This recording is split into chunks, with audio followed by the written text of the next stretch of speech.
Quanto às mulheres idosas, semelhantemente, que sejam sérias em seu proceder, não caluniadoras, não escravizadas a muito vinho, sejam mestras do bem, a fim de instruírem as jovens recém-casadas a amarem ao marido e a seus filhos, a serem sensatas, honestas, boas donas de casa, bondosas, sujeitas ao marido, para que a palavra de Deus não seja difamada. Quanto aos moços, de igual modo, exorta-os para que em todas as coisas sejam criteriosos.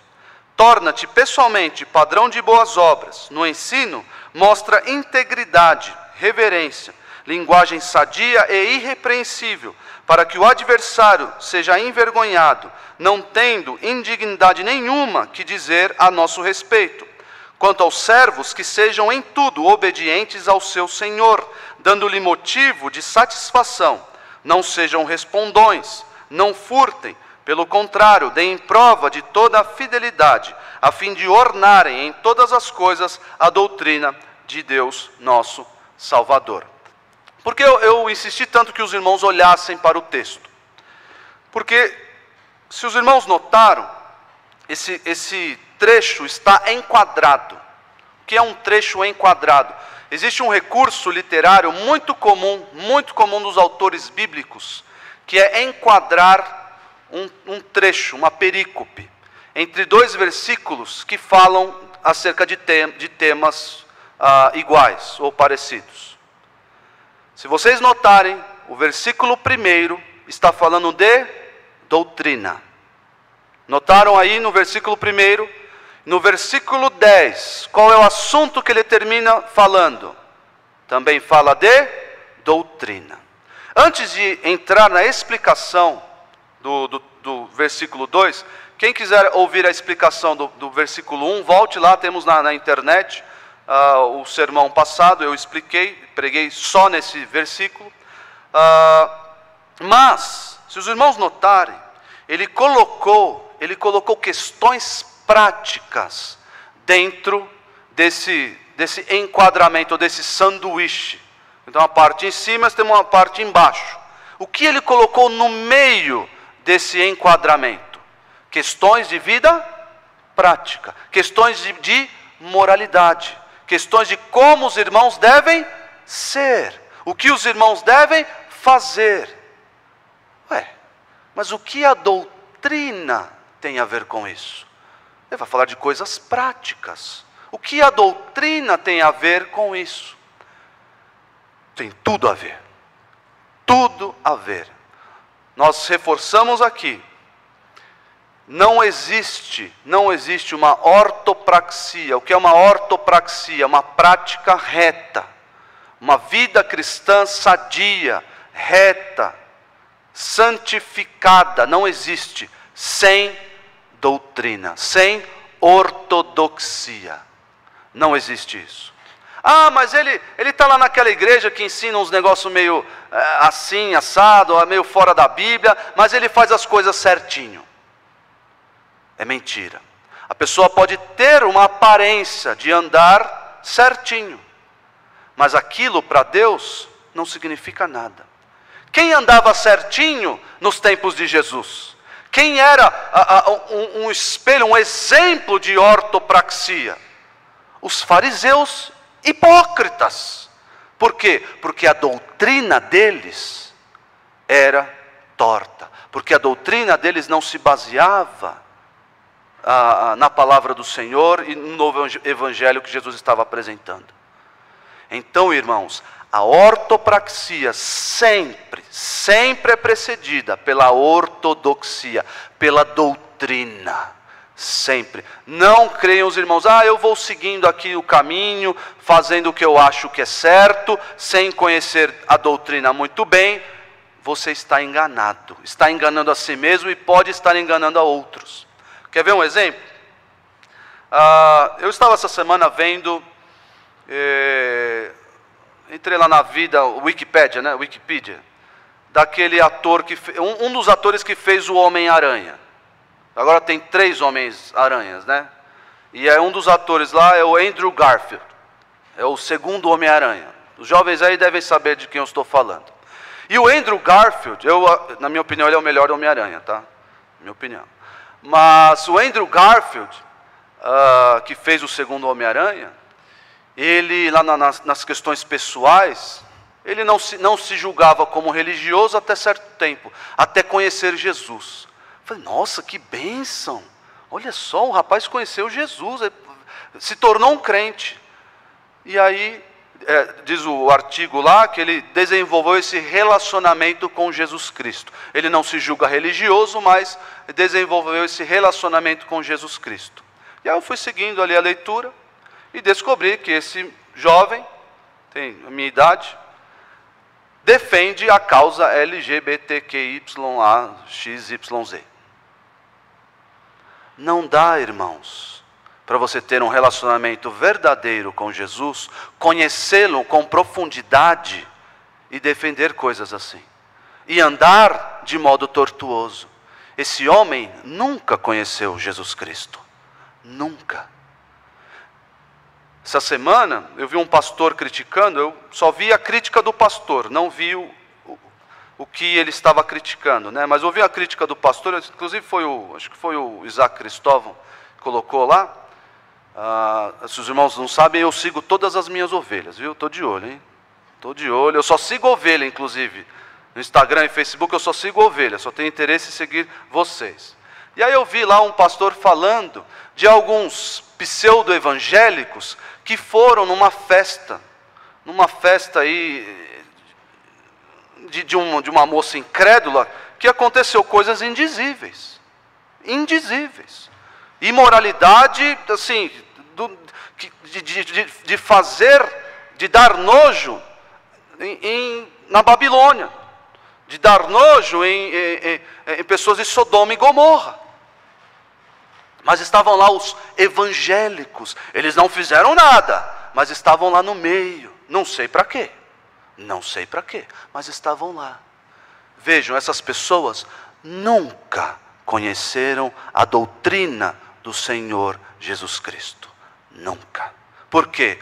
Porque com doutrina reta existe uma vida reta, com doutrina sadia existe uma vida sadia, reta e santa.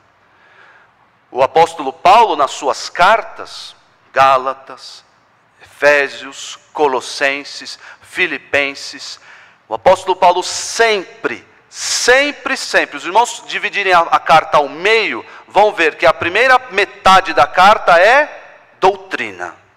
E a segunda metade da carta trata de questões de vida prática. Por quê?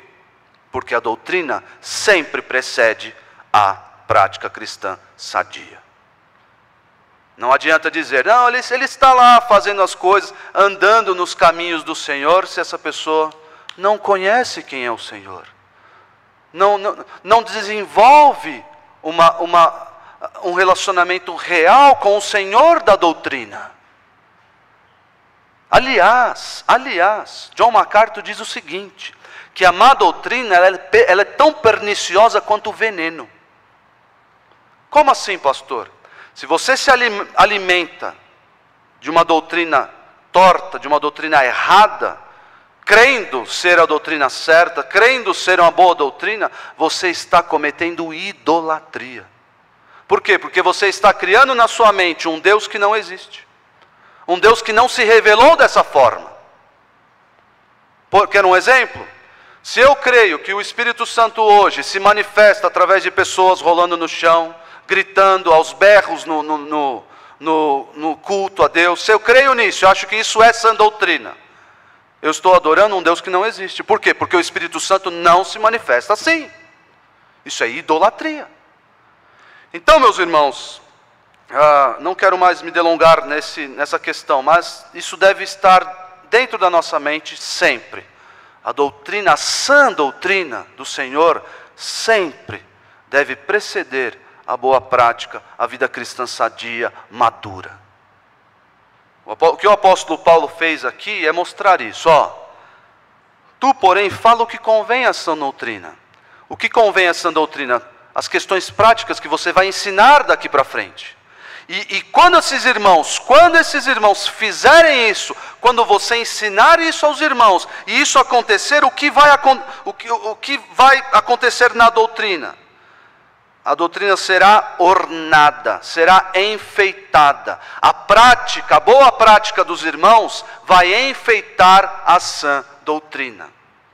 Vai confirmar, aquelas pessoas, elas adoram o Deus verdadeiro. Elas conhecem o Senhor Jesus, e isso é demonstrado na sua vida prática. Doutrina sendo posta em prática. Muito bem, eu elaborei aqui uma mensagem central para todo esse trecho, mas como eu disse para os irmãos, eu vou me ater apenas no versículo 2. A mensagem central é a seguinte: o ensino pastoral deve considerar a diversidade social da igreja. O ensino pastoral deve considerar a diversidade social da igreja. Nós temos diversidade social na igreja? Sim, esse texto evidencia para nós que nós temos homens velhos, mulheres velhas, idosas, temos jovens, temos servos, temos 4 componentes sociais da igreja, pelo menos aqui nesse texto. 4 componentes sociais. Nós vamos ver hoje o primeiro componente social, que são os homens idosos. São os homens idosos, o primeiro componente social. Mas antes de explicar o texto para os irmãos, eu queria chamar a atenção de todos, especialmente dos jovens aqui. O mundo prega uma igualdade social, não prega? O mundo traz isso aí, essa mensagem, essa suposta mensagem de igualdade social. Só que o mundo não faz o que prega, ou não faz o que diz. Você só pode encontrar verdadeira igualdade social nos átrios da igreja. Só. Em mais nenhum lugar deste mundo você vai encontrar igualdade social. Você não vai encontrar em mais nenhum lugar, só na igreja. Não se engane, não se engane. O Senhor Deus, o Senhor Jesus, os apóstolos deixaram claro a função de cada um aqui dentro. Se você não sabe o que você é, a Bíblia diz quem você é e como você deve agir. As pessoas lá fora estão perdidas, confusas. Os idosos não querem ser idosos. Nós vemos mulheres andando como jovenzinhas, mostrando os seus corpos por aí. O mundo se perdeu. E isso traz uma confusão à mente das pessoas, tirando delas a noção de quem elas realmente são e devem ser. Se eu sou um homem de 36 anos, casado com 2 filhos, a Bíblia olha para mim e diz: você é um homem casado, de 36 anos, com 2 filhos, e deve agir dessa maneira. E à medida que você vai envelhecendo, você não pode adquirir uma mente de jovem. Não posso ser para sempre jovem. Não. Eu tenho que amadurecer e saber, eu estou chegando numa idade que a Bíblia, que o Senhor Deus requer isso, isso e isso de mim. Nós vamos entrar aqui em algumas virtudes, algumas qualidades que os homens idosos devem desenvolver em suas vidas. E por mais que seja direcionado, o versículo 2 seja direcionado a homens idosos, eu quero chamar a atenção de todos aqui, todos. Por quê? Porque os jovens que estão aqui um dia serão idosos e deverão desenvolver esses hábitos, essas virtudes ao longo de toda a sua vida. Não é para os homens idosos que estão aqui como um passar de mágicas, plim, agora eu vou ser sensato, respeitável e temperante. Não. Já devem estar desenvolvendo isso desde a juventude.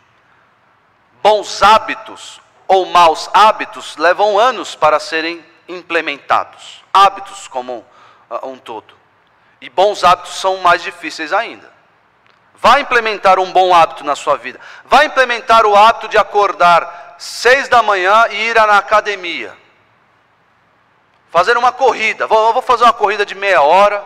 Implemente esse hábito na sua vida. Veja se ele será fácil ou difícil.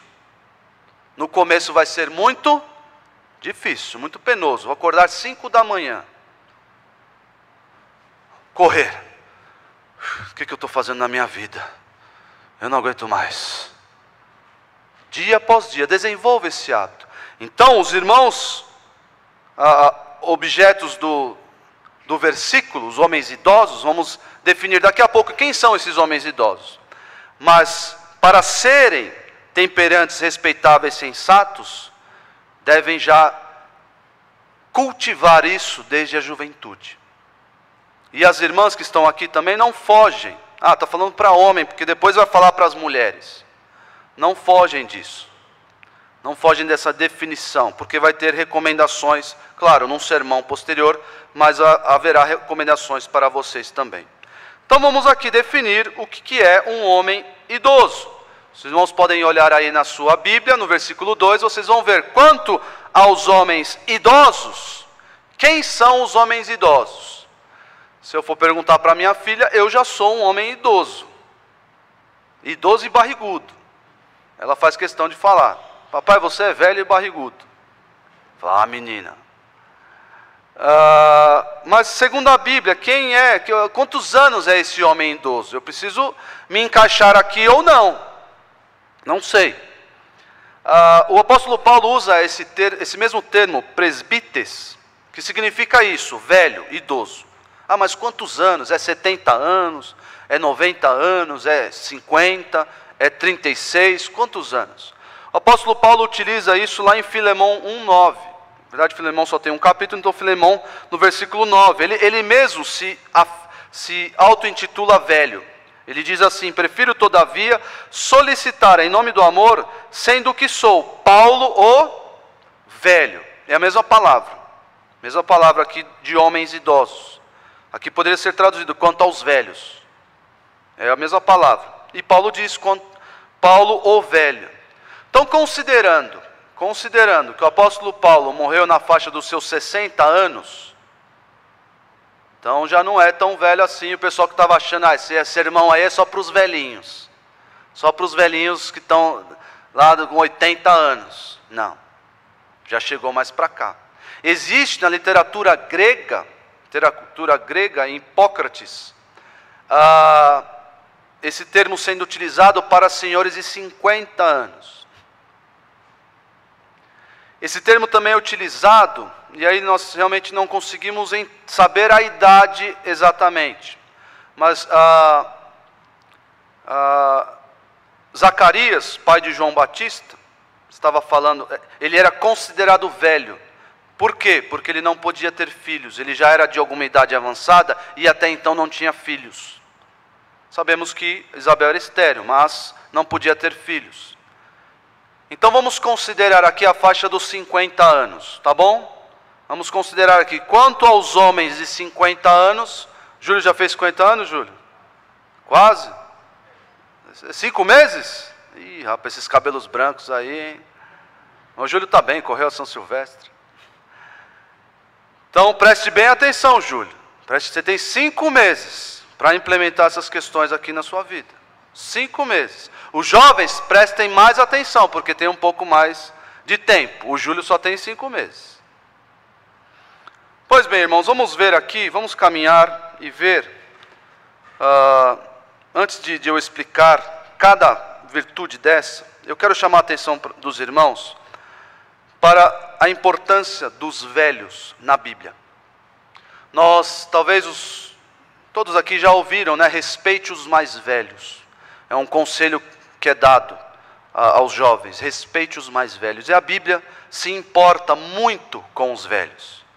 Você que está aqui velhinho, acha que está aí meio jogado para escanteio, achando que meu tempo já está acabando, eu já não tenho mais relevância nenhuma, o mundo é dos jovens, os jovens é que fazem tudo.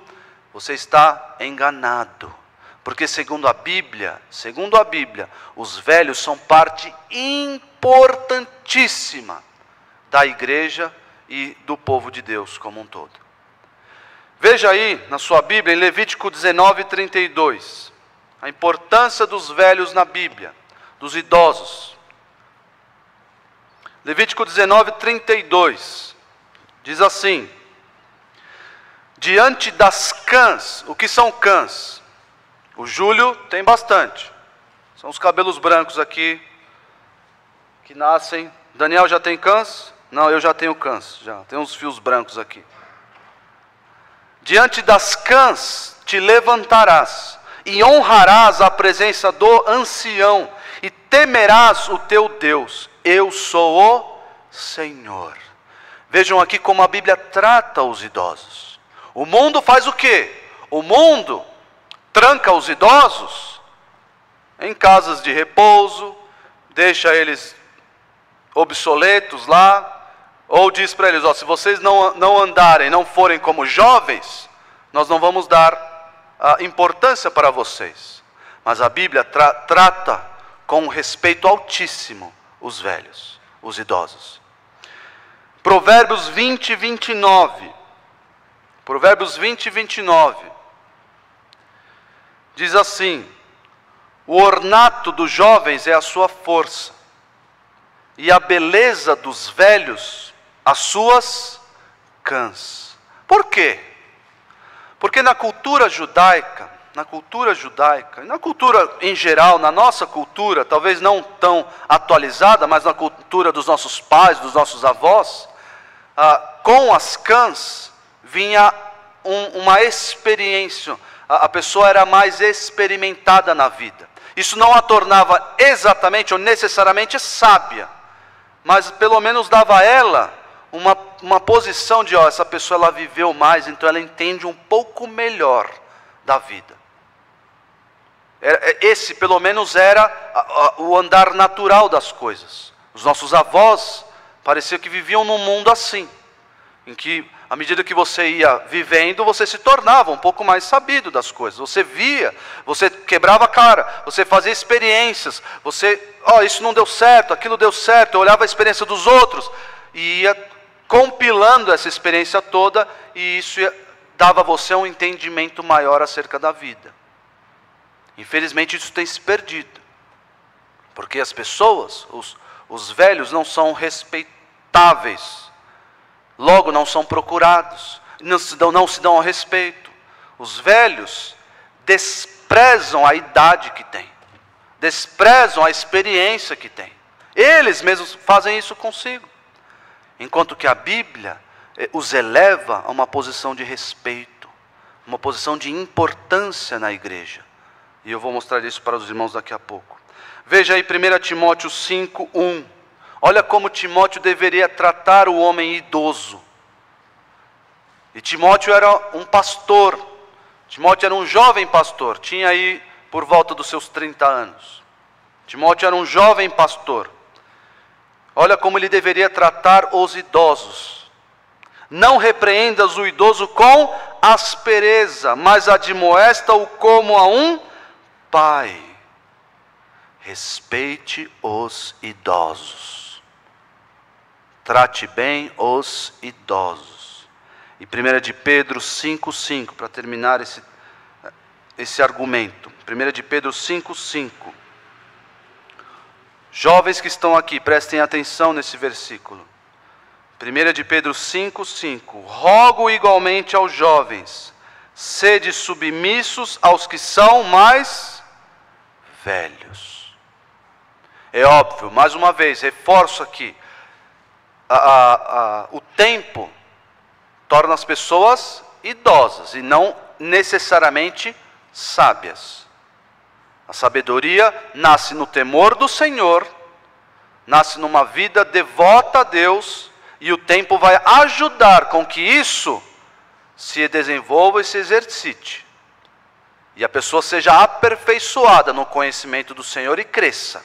Então, se eu tenho um idoso que teme ao Senhor, que andou com o Senhor, que deu testemunho de vida cristã, que conhece a Deus, que aumentou o seu conhecimento, que dá um testemunho claro disso, eu posso dizer que o tempo que essa pessoa andou junto com Deus, a tornou ainda mais sábia. Por quê? Porque ela teve mais tempo conhecendo o Senhor. Um jovem pode ser sábio? Claro que o jovem pode ser sábio. Nós falamos isso hoje pela manhã. Mas é evidente que um crente que é crente por muitos anos, e é um crente verdadeiro, e cresce em conhecimento do Senhor, as cãs vêm carregadas com sabedoria. E nós vamos ver como esses idosos devem agir. Portanto, meus irmãos, nós não podemos desprezar os idosos da nossa igreja, de forma nenhuma. Os jovens devem aqui, eventualmente, se sentar com os idosos e ouvir os conselhos deles, ouvir as histórias que eles têm para contar. Se vocês querem aprender, se vocês querem compilar, se vocês querem fazer um trabalho de pesquisa, sentem-se com os idosos e ouçam-nos. Ouçam-nos com todo respeito e reverência. Ouçam o que eles têm a dizer. E vejam, pelo bom exemplo ou pelo mau exemplo, vejam como se anda com Deus ao longo de anos e anos. Vejam como andar, como conhecer o Salvador ao longo de anos. Como ser fiel ao Senhor ao longo de anos. Tenham esse costume, para o bem da igreja, e para o seu próprio bem. Ouça os idosos, converse com eles, fale da palavra de Deus com eles, vejam o que eles têm para dizer, qual conselho bíblico eles têm para vocês, conversem com os idosos, ouçam as suas histórias. O irmão João, ele vem geralmente pela manhã. Se você sentar com o irmão João, já tem acho que 80 anos o irmão João, sentar com ele, você vai ouvir histórias as mais diversas. E o irmão João é crente de longa data. Então você vai ver na prática como é andar com Deus por muitos anos. Eu creio que todos aqui queiram isso. Todos aqui. Eu quero ser um idoso. Eu quero ser um homem idoso que diz, eu ando com o Senhor há 50 anos. Eu ando com Deus há 70 anos. Eu quero ser esse homem idoso. Mas preciso implementar essas virtudes já hoje na minha vida. Muito bem, irmãos. Vejam aí a primeira virtude do homem idoso, que o homem idoso deve ser, ou que Tito deveria pregar, porque o ensino, como é a nossa mensagem central, o ensino pastoral deve abranger a diversidade social da igreja. Então Tito, no seu ensino, deveria dizer, homens idosos, essa palavra é para vocês. Mulheres idosas, essa palavra é para vocês. Jovens, façam isso. Servos, tal coisa. Então, no ensino pastoral, deveria haver esses focos de ensino, de tratar essas questões, essa divisão, essa diversidade social que há dentro da igreja. Os irmãos podem olhar aí na sua Bíblia e ver, quanto aos homens idosos, que sejam temperantes. O que é ser temperante? O que é ser temperante? É usar tempero? Ou tompeiro? O pessoal que assiste o Master, tompeiro é ser temperante? Não. O que é ser temperante? Algumas traduções, eu prefiro essa tradução que trouxe a palavra sóbrio. Quem tem aqui a palavra sóbrio? Muitos aqui têm a palavra sóbrio. Essa palavra é a melhor. Por quê? Porque ao contrário, a palavra aqui, literalmente, diz alguém que não está entorpecido por vinho. Alguém que não está bêbado. Essa é a tradução literal dessa palavra.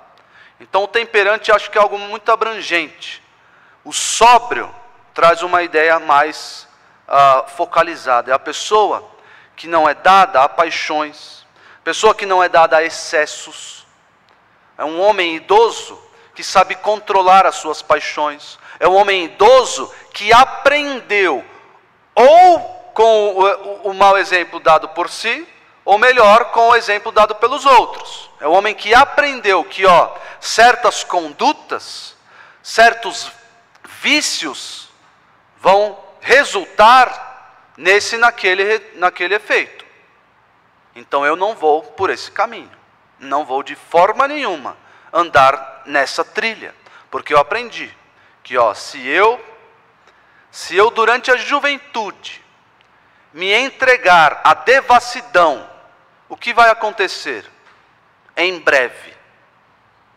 Se na juventude eu me entregar à devassidão, à imoralidade, à farra, à embriaguez, o que vai acontecer com a minha vida? Ah, não, eu vou casar lá com uns 40 anos e vai estar tudo certo. Não, não. O homem sóbrio, ele aprendeu ao longo de toda a vida, ele viu, ele fez uma pesquisa e viu, o jovem que se entrega à devassidão tem esse e aquele resultado na sua vida. É que nem aquele homem que decidiu beber, decidiu se entregar ao álcool durante um período longo da vida. Qual é o resultado quase que inevitável? Doença no fígado.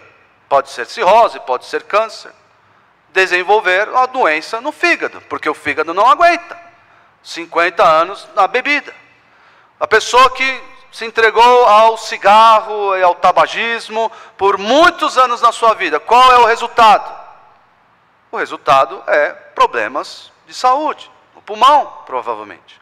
Então, o homem sóbrio, ele sabe, ele olhou para essas questões, eu não me entreguei a essas paixões, a esses vícios, e hoje eu tenho um controle total dessas questões na minha vida. Eu tenho um controle total dos meus impulsos. É o contrário do jovem.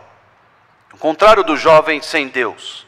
O que o jovem sem Deus quer fazer? Ele quer viver na base dos seus impulsos. É o sonho de todo jovem. É o que nós vemos aí fora. Os jovens vivendo como animais, na base dos seus impulsos sexuais, carnais, e podridão maior não há. Nós vemos os jovens seguindo os seus sonhos, O homem sóbrio, ele olhou para tudo isso, e ele veio controlado, com a mente no lugar. Ele veio durante toda a sua vida e chegou lá aos 50 anos do Júlio. Chegou controlando essas questões. A sua mente é dona do seu corpo. A mente desse homem manda no seu corpo. Ele não segue os seus impulsos. Ele não é um homem que respondão. Você vem, bateu, levou. Não é um homem violento.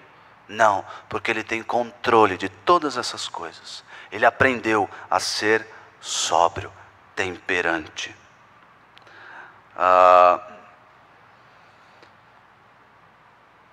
Vejam aí em 1 de Pedro 5,8. 1 de Pedro 5,8.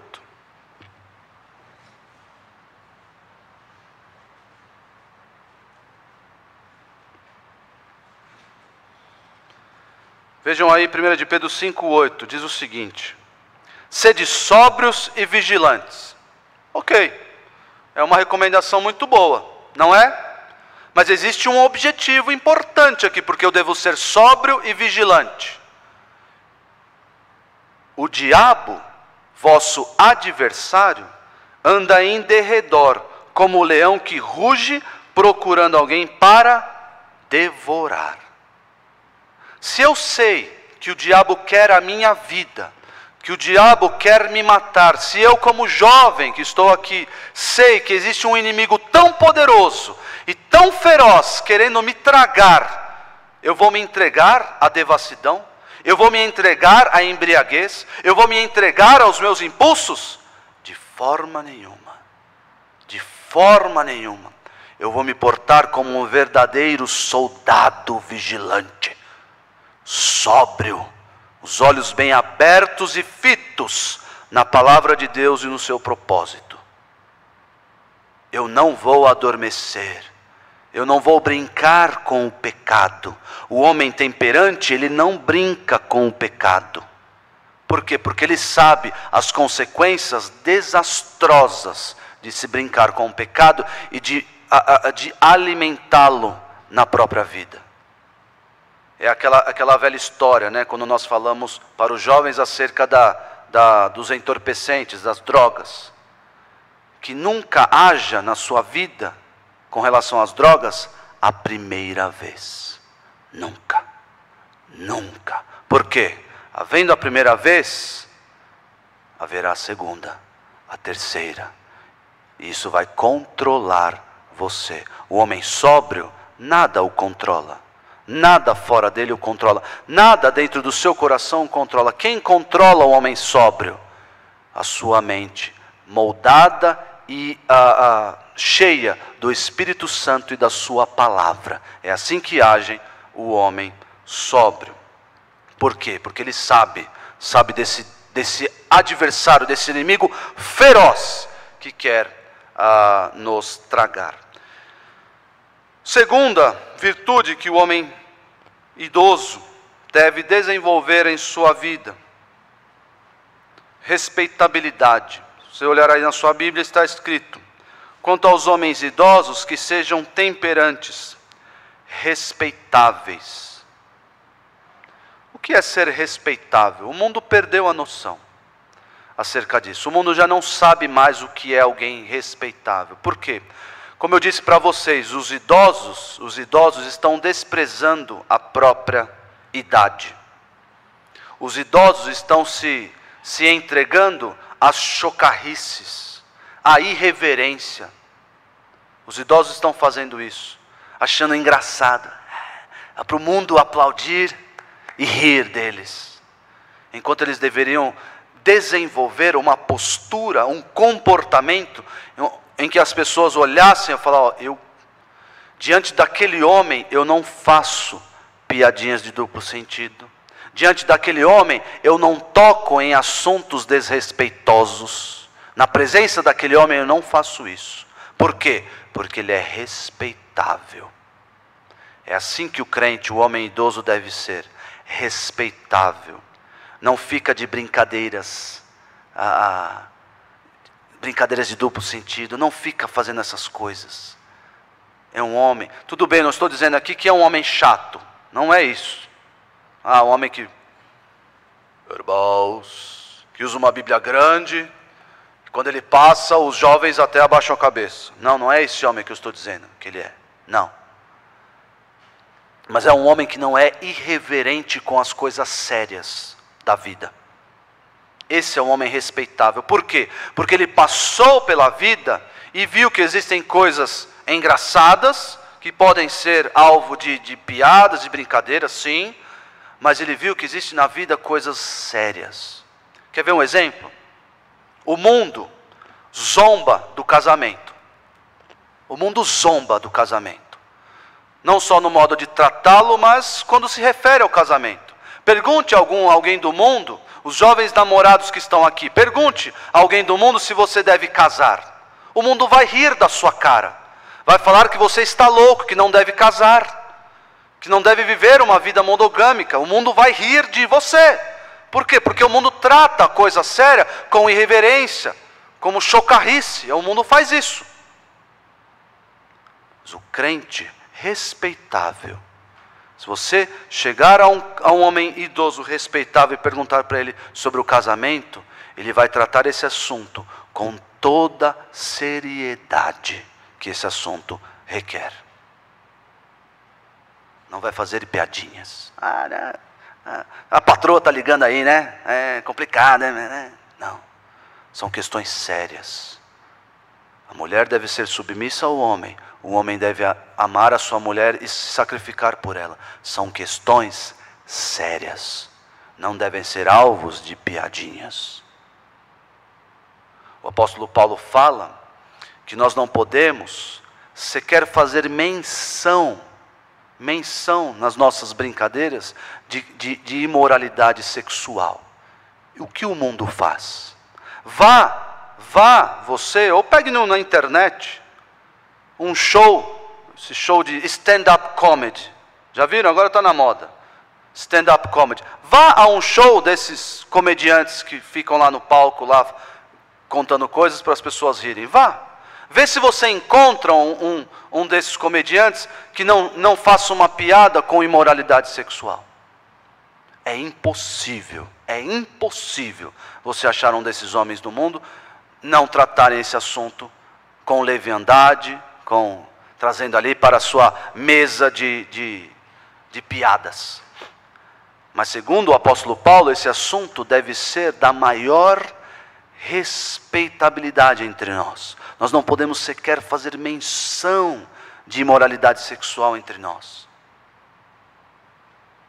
Fazer brincadeirinhas. Por quê? Porque esse assunto é sério.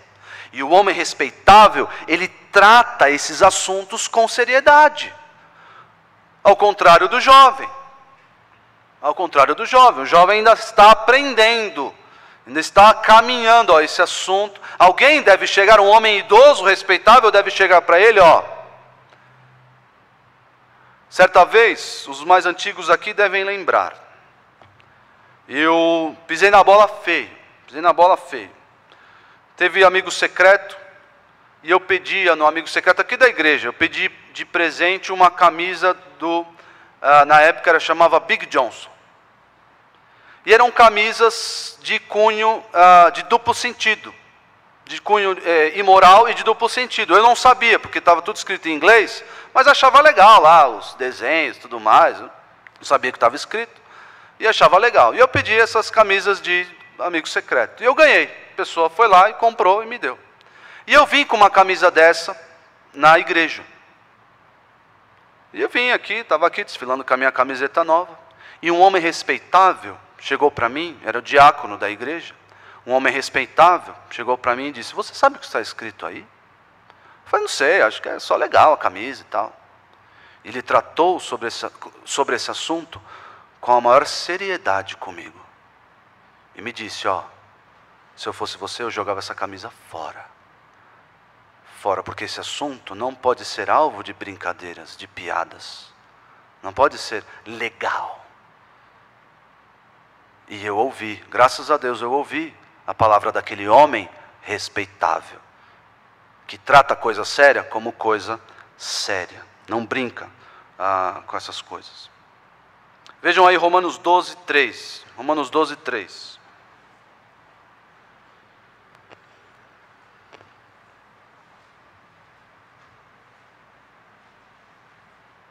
Desculpe, irmãos, eu confundi aqui nas minhas anotações. Romanos 12:3 é para a próxima virtude que nós vamos falar aqui. Então deixe lá aberto em Tito e vamos ver a terceira virtude aqui que o homem idoso deve desenvolver na sua vida, deve apresentar. Se vocês olharem aí Tito 2:2, diz assim: "Quanto aos homens idosos, que sejam temperantes, sóbrios, respeitáveis e sensatos." Alguma tradução traz a palavra sensíveis? Não, né? A tradução literal é essa. Mas não é sensível no sentido de não chora por qualquer coisa. Não é nesse sentido. Sensível como mulher. Não é esse sentido. Mas é um homem que tem uma percepção aguçada das coisas. É um homem sensato. É um homem que não é insensível aos escrúpulos alheios. Não é insensível às questões da Bíblia. Não é um homem assim. Um homem que tem critérios. É um homem que tem discernimento. É um homem que tem uma mente boa, sadia. Não é um homem, você quer fazer, faz o que você quiser. É um homem que é iracundo. Não, ele não é assim. É um homem criterioso. Ele não é movido, como eu disse para os irmãos, pelas paixões, pelos seus instintos. O que é bonito do homem sensato é que ele pensa da maneira reta.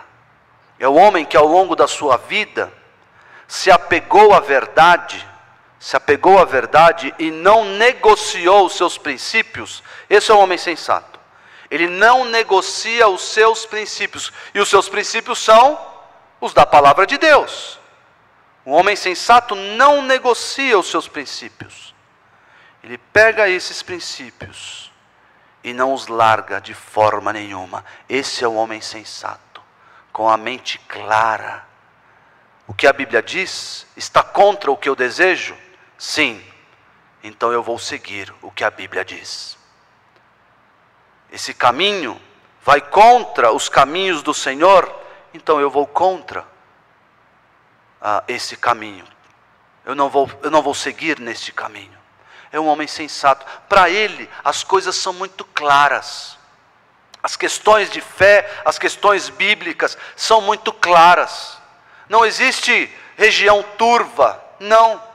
É como dizia antigamente, é preto no branco. É claro e escuro. Não tem. Não tem região cinzenta ali. Não, isso daí, veja bem, talvez. Não existe isso para o homem sensato. Ele se apegou à verdade de uma forma que ele não negocia princípio e valores. Os irmãos acham que se nós tivermos um punhado de homens assim, homens idosos assim na nossa igreja, como será a nossa igreja? Forte ou fraca? Um punhado, apenas um punhado de homens assim, sóbrios, respeitáveis, sensatos. Isso é bom ou é ruim para a nossa igreja? Isso é excelente para a nossa igreja. Excelente. Por isso, jovens que estão aqui, pensem no futuro. Pensem no futuro. Invistam não só na bolsa de valores. Invistam não só numa casa própria, invistam não só em bens materiais. Aliás, o homem sensato é o homem que deposita o valor certo nas coisas que são valorosas. O homem sensato, ele não dá mais valor às coisas do que às pessoas. Esse é o homem sensato. Então, os jovens que estão aqui, invistam em desenvolver essas virtudes nas suas vidas, para que a igreja do futuro tenha um punhado de homens assim. Tenha um punhado de verdadeiras colunas em nosso meio. E os homens que estão aqui, os homens que entraram aqui na categoria de idosos, ou como eu, estão chegando perto, ou como o Júlio, 5 meses, Júlio. Nós devemos redobrar a nossa preocupação. Será que eu sou assim? Será que eu estou falhando? Por quê? Porque eu sou uma das colunas da igreja hoje. Hoje eu não posso dormir, eu não posso entorpecer a minha mente com questões triviais, com questões desta vida. Por quê? Porque a minha igreja precisa de mim como sóbrio, sensato e respeitável. Precisa de mim. Eu preciso ser essa coluna, eu preciso ser essa referência para os jovens, para os mais novos. E com relação a isso, as mulheres idosas têm uma tarefa adicional aqui. Elas têm uma tarefa com relação às mais novas, e nós vamos ver isso no próximo encontro, no próximo sermão. Qual é o objetivo dos homens idosos serem assim? Só lá, irmãos amados, e ostentarem uma espiritualidade? De forma nenhuma. Esses homens servirão como verdadeiras colunas da igreja, sustentando a sã doutrina, mostrando nas suas vidas o quê? Ornamentando o quê? A sã doutrina. Nós devemos nos preocupar com essas questões, pois a saúde da igreja toda depende disso. Agora sim, irmãos, Romanos 12, 3. Romanos 12, 3. Diz assim, Romanos 12, 3. Porque pela graça que me foi dada, digo a cada um dentre vós que não pense de si mesmo além do que convém. Olha só, uma característica do homem sensato. Ele tem uma visão correta acerca de si mesmo. Ele não anda em autocomiseração, achando que, não, eu sou o pior dos pecadores, não, para as pessoas olharem para ele, nossa, como ele é espiritual. Não, ele tem uma visão sadia acerca de si mesmo. Ele sabe quem ele é. E ele sabe que ele não é. Então, essa é uma característica do homem sensato. E olha só, não pense de si mesmo além do que convém, antes pense com moderação. Essa é a característica do sensato. Pensar com moderação, segundo a medida da fé que Deus repartiu a cada um. Essa moderação que nós precisamos nos homens idosos da igreja. Eu falei para os irmãos acerca de pessoas que não negociam os seus princípios, os seus valores. Essa característica do homem respeitável, do homem sensato.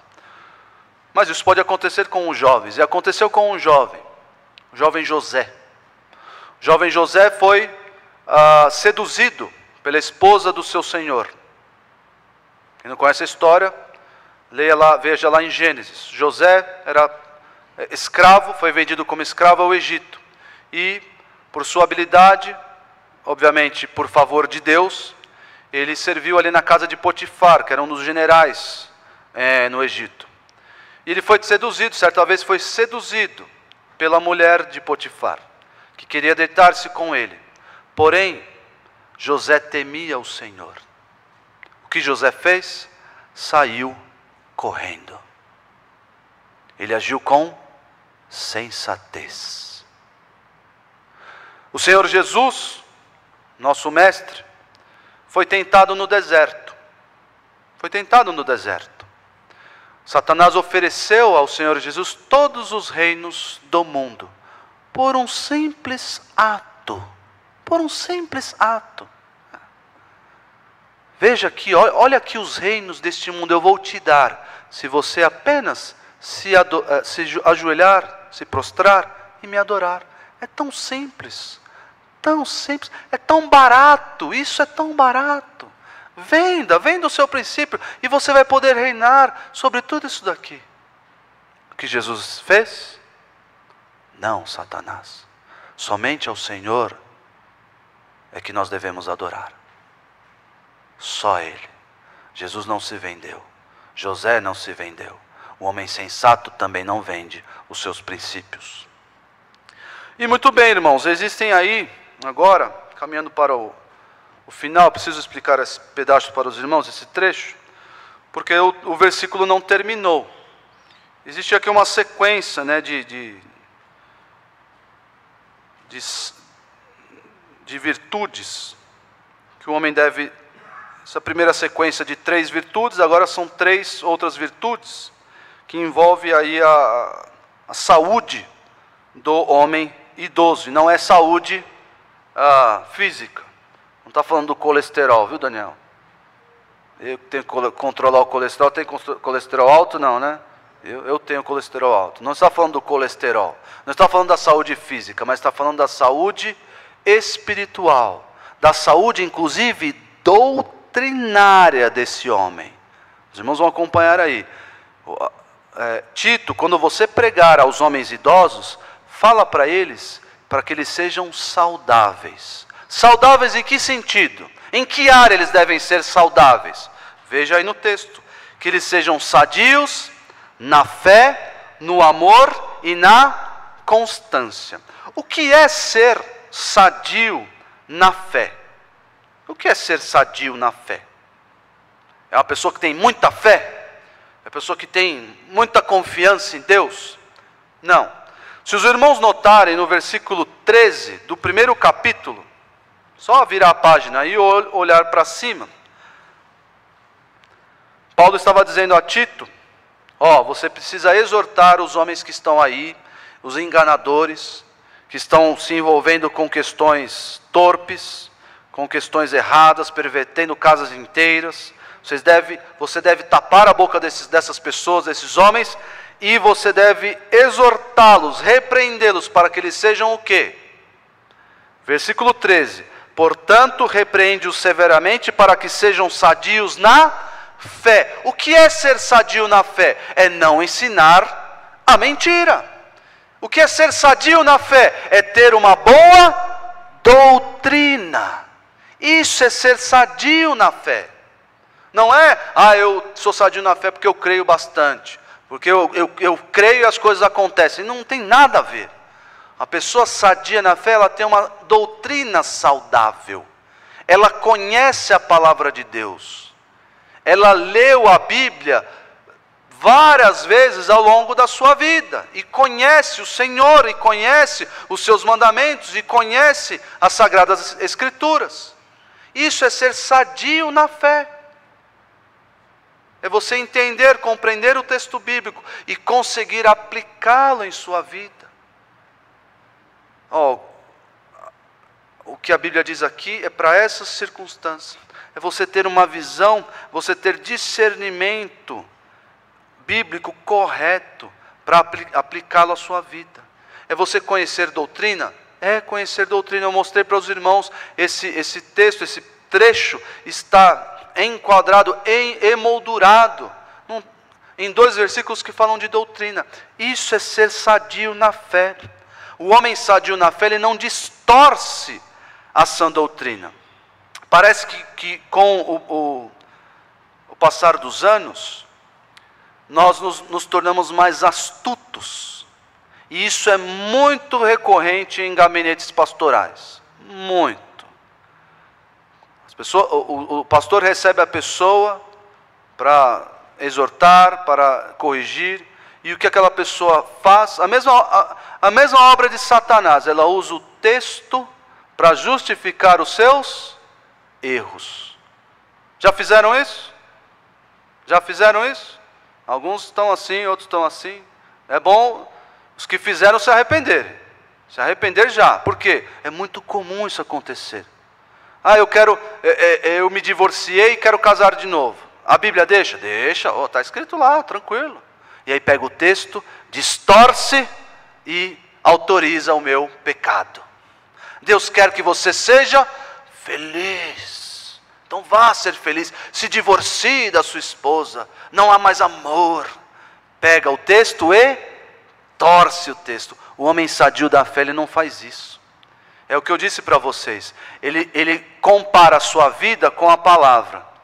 Aquilo que ele encontra em desacordo, ele diz não para a palavra, ele diz não para si. E amolda a sua vida ao que diz a palavra. Esse é o homem sadio na fé. Verdadeira referência de sã doutrina.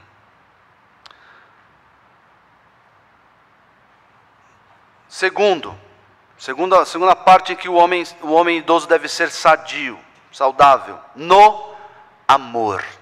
No amor.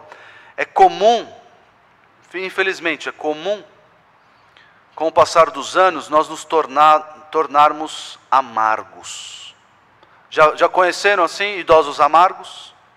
Você não consegue sentar para conversar com essa pessoa porque ela só fala de desgraça, ela não está nem aí para os outros, ela não gosta mais de se relacionar, é uma pessoa amarga, rabugenta, rude. A vida, aí coloca a culpa na vida. A vida me transformou nessa pessoa que sou hoje. Eu não quero mais saber de ninguém, eu quero distância das pessoas. O homem idoso que está na igreja, ele deve ser sadio no amor. Ele deve olhar para 1 Coríntios 13, abra sua Bíblia em 1 Coríntios 13. 1 Coríntios 13.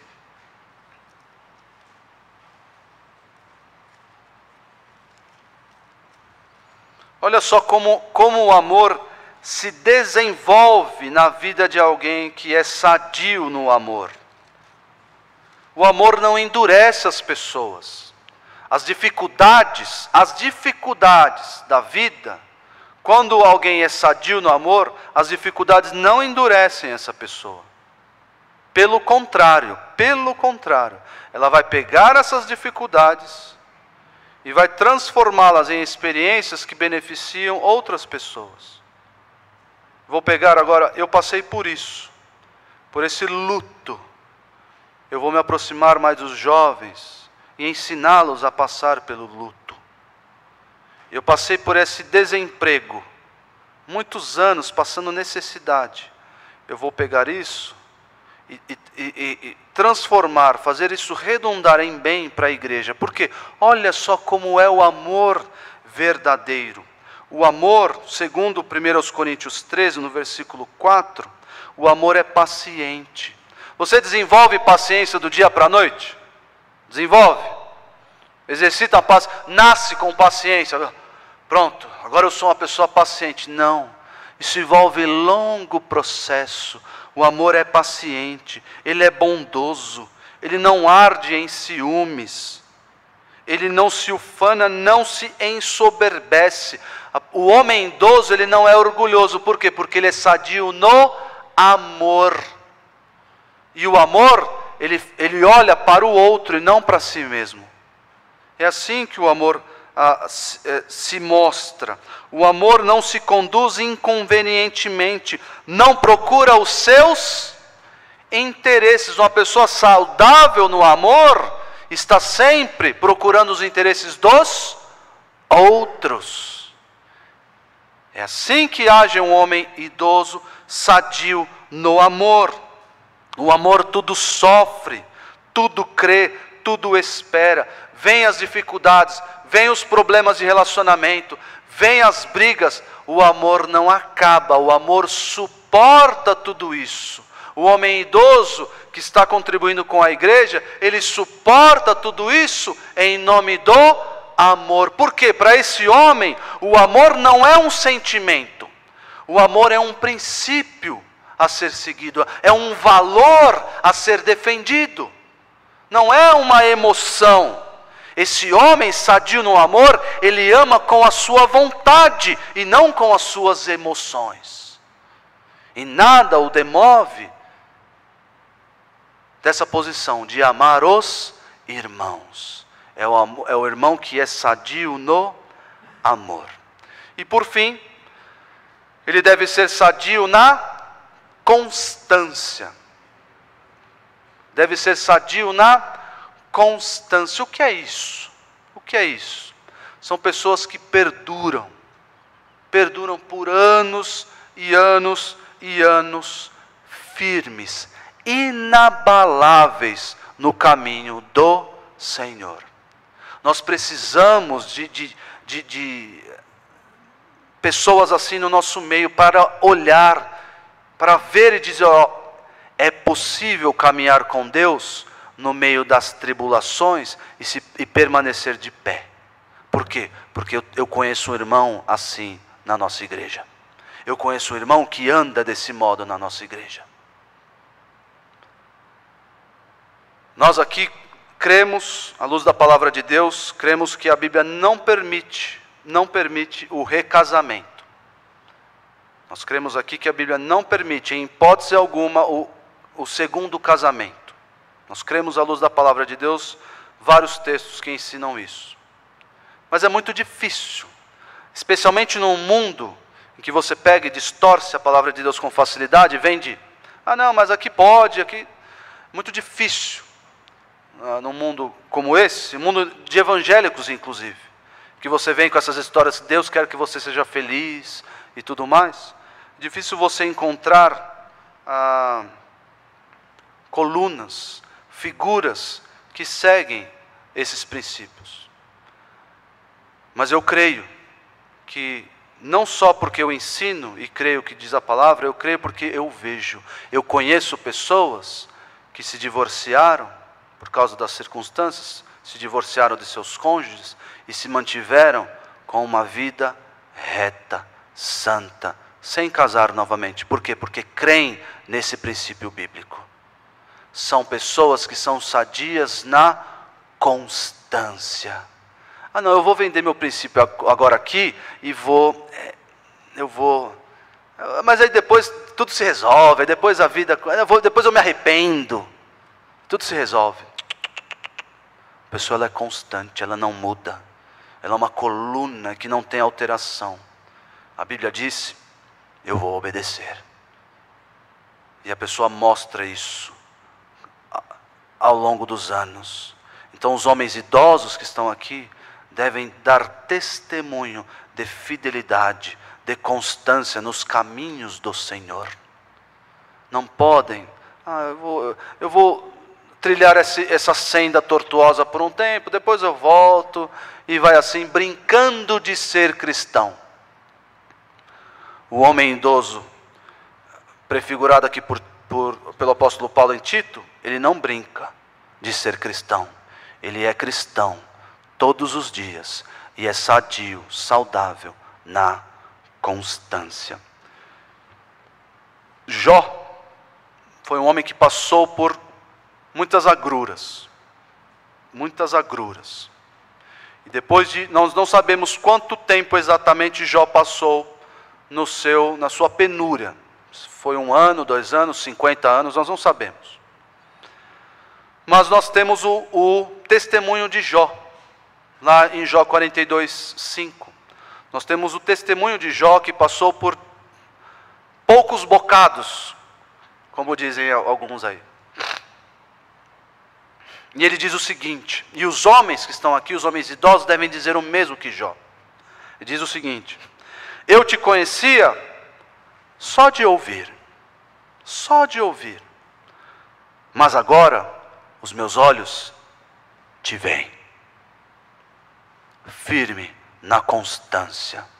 Eu passei por muitas circunstâncias na minha vida, e eu aos meus 50 anos, agora que sou considerado um homem idoso, eu conheço, eu andei com o Senhor, e firme eu permaneci, porque sou sadio na constância.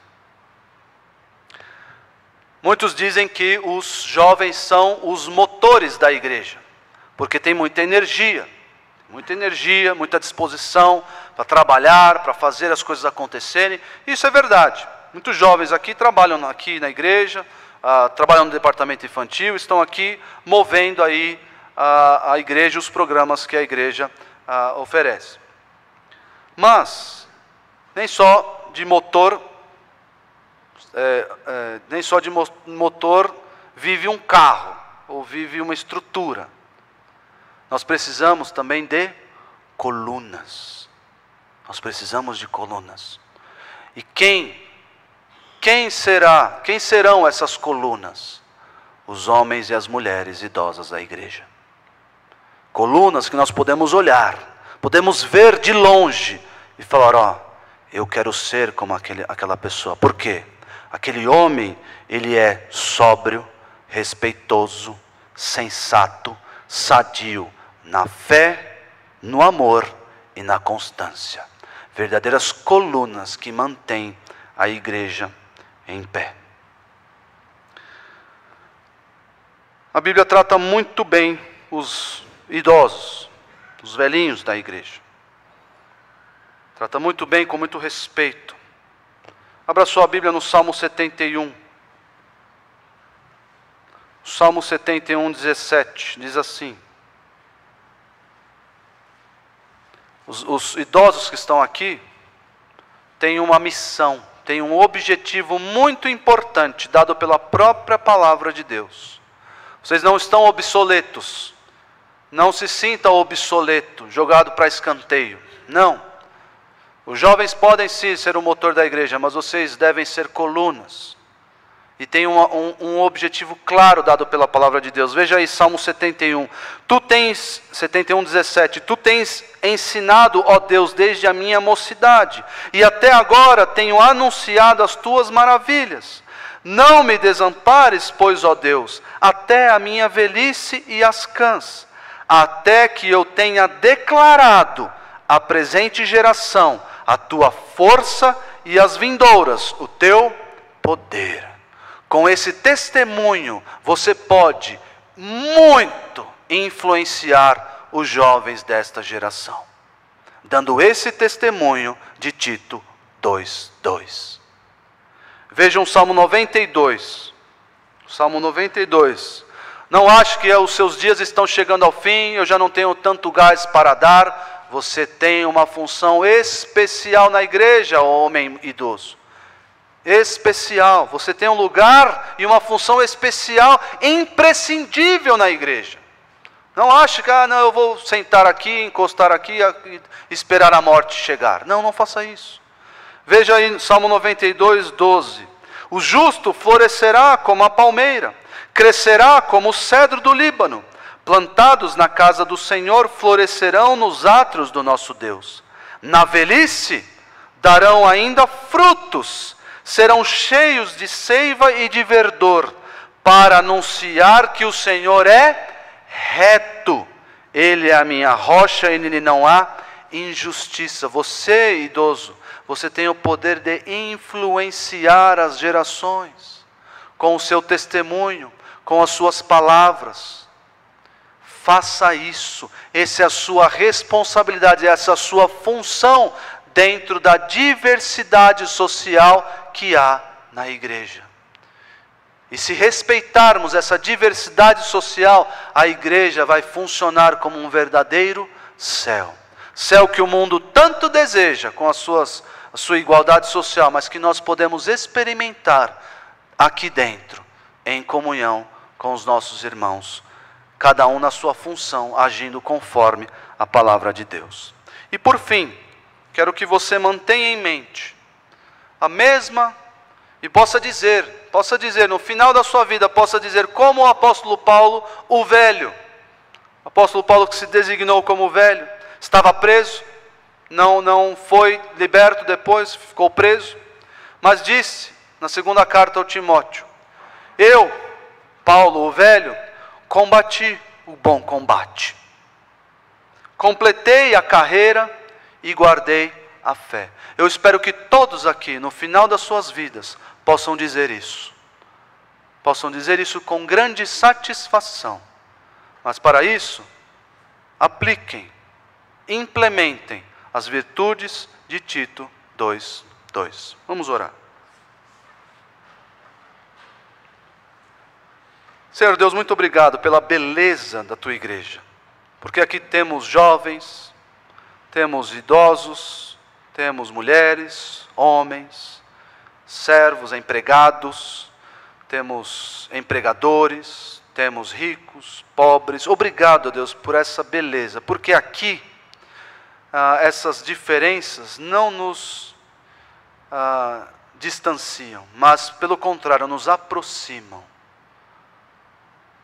Ó Deus, nos dá sabedoria, dá aos homens idosos desta igreja esse perfil, essas virtudes, que eles possam testemunhar com a sua vida e com as suas palavras do Senhor, de uma vida reta, de uma vida constante, uma vida sadia, sóbria. Ajuda-nos em nossa fraqueza, ó Deus. Nós não somos melhores do que ninguém, mas queremos e suplicamos ao bondoso Deus que nos ajude a implementar a Tua vontade em nossa vida. Nós te agradecemos porque essa oração já está respondida, pois o Senhor nos dá todas as ferramentas necessárias para cumprirmos a Tua vontade. Obrigado a Deus. Nós te agradecemos pela Tua palavra. Pedimos que o Senhor nos despeça em paz para as nossas casas, desafiados pelos Teus princípios, pelo Teu padrão. Em nome de Jesus. Amém.